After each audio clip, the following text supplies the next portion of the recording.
Okay, and grand battement. Taking everything a little bit bigger now, and a lot more movement in those legs. Still not too fast. I've kept this grand battement quite slow, quite calm, but it's not an easy one.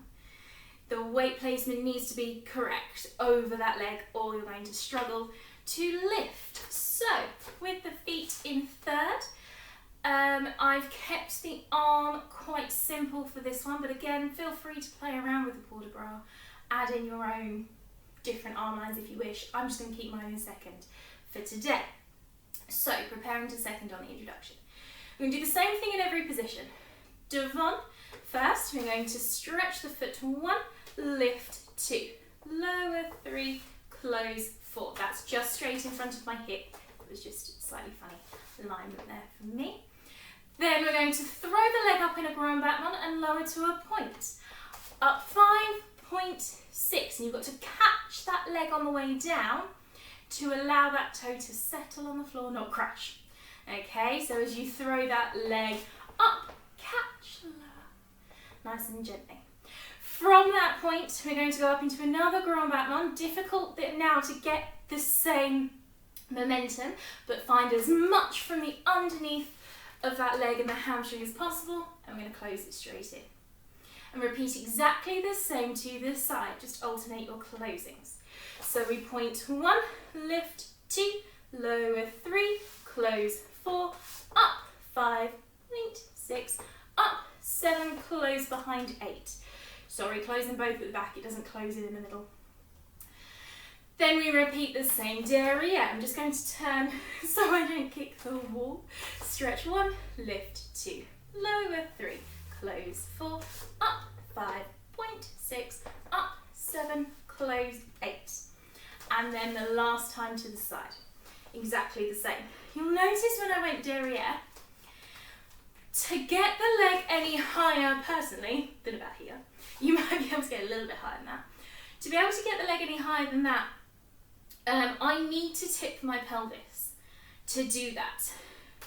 In doing so, that's fine, you can tip the pelvis to get the leg up there, but you must then bring it back underneath you as you lower to a point, and then as you close to make sure that core re-engages fully. The danger with this one is to come down, leave it there, close it in, and we've still got this extended. Make sure it comes back under at the end of that grand battement derriere. The same thing with the body. It's okay if the body needs to go forward to take that grand battement up, or just the lift. It will probably need to, but make sure the chest stays up and just make sure it comes back in placement when you're done. With every closing, bring it back in. Always find that centre again in the middle. Okay. I can't remember whether this music goes once or twice, so we'll find out together. Not done this one for a little while. Just enjoy the placement with the first section, point and a lift. That's kind of the practice to then throw the leg up in exactly the right place. So use that as a right. That's where my leg's going to go. And now I'm going to do that properly. Oh, sorry, to a point, and then up again. It's not about the height necessarily. Great if you are adding in the height, I'm going to try to a certain extent, because then you get a good stretch going. It's about that placement and the lifting from underneath the leg. It's not the top of the thigh that lifts our leg, rather that momentum from underneath to lift up. And of course, your core has a lot to do with it as well. It's not just the legs, muscles in the legs. Okay, I'll stop talking now, we'll get on with it. So,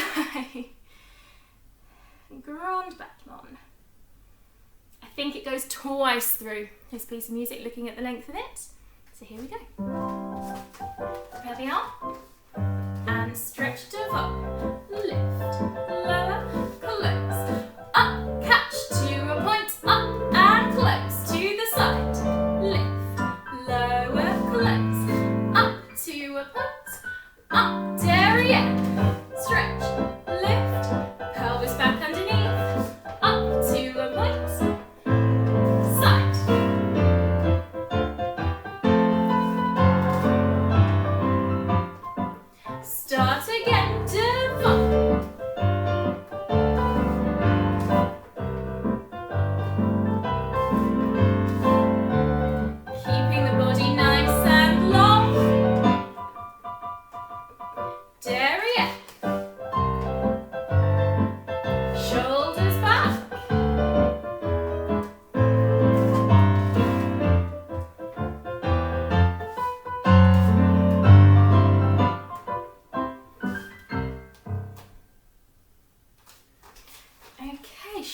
legs out.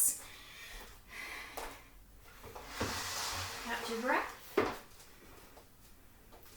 think you can see me there. Yeah, just about. Okay. So that you can see me properly, I'm just going to use the wall. So you can still see the end of my leg for this one. One thing that I forgot to say is if any of you have got the leg beautifully high in second, so that your arm is starting to get in the way, then there's different schools of thought on this, but this is the one I'm going with at the minute because I actually quite like the line, and personally it suits me better, is when our leg is in second, we bring the arm in front of the leg. So that may mean adjusting the arm from your normal second forward a little bit. It's fine. Arm in front of the leg. I prefer that because it's encouraging a little bit more from those hips to get the leg further back than vice versa. I find my arm kind of feels awkward when it's trying to go behind my leg. So that's the one I go with. And I think, from my point of view, it trains that alignment of the hips a little bit more to encourage that turnout. So that's the one I'm sticking with. If you've trained differently in the past, feel free to ignore me. But that's what I'm going with. Okay, here we go on the other side. Deep breaths before we begin.